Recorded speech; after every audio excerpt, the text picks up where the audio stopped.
ससुराल वालों से तंग आकर अलग घर का मुतालबा करना। मेरी शादी को 9 साल हो गए हैं। मैं जॉइंट फैमिली में रहती हूँ। मेरी सास और नंद की तकलीफ़ें दिन ब दिन बढ़ती जा रही हैं। यानी तकलीफ़ें बढ़ने का मतलब उनको आपकी वजह से, आपको उनकी वजह से तकलीफ़ें बढ़ रही हैं। शायद मेरे शौहर इनसे डरते हैं और कुछ कह नहीं पाते। इस वक्त मुझे क्या करना चाहिए? इनसे लड़ना चाहिए या ऐसा क्या करूँ कि गुनाह में भी ना आऊँ और हुकूक भी मिल जाएँ? मेरी सास बहुत फुहश गालियाँ देती हैं और बद्दुआएँ देने लगती हैं। अगर मैं अलहदा रहने का मुतालबा करूं तो क्या इनकी बद्दुआ मुझे लगेगी? 9 साल मैंने बहुत तकलीफ उठाई है, मुझे क्या करना चाहिए? मैं आपका नाम जानबूझकर नहीं ले रहा। इंडिया से किसी ने मसला पूछा है, नाम लूंगा तो आपकी सास और बड़ी बड़ी बद्दुआएं न देना शुरू कर दें।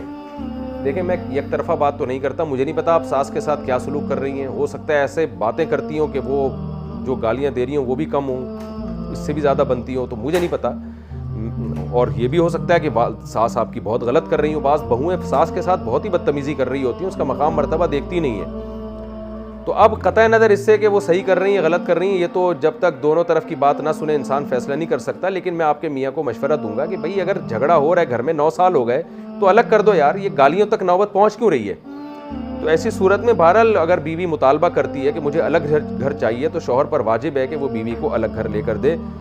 ऐसी कंडीशन में शौहर अगर ज़ौजा को अलग घर लेके नहीं देता तो वो गुनहगार होगा।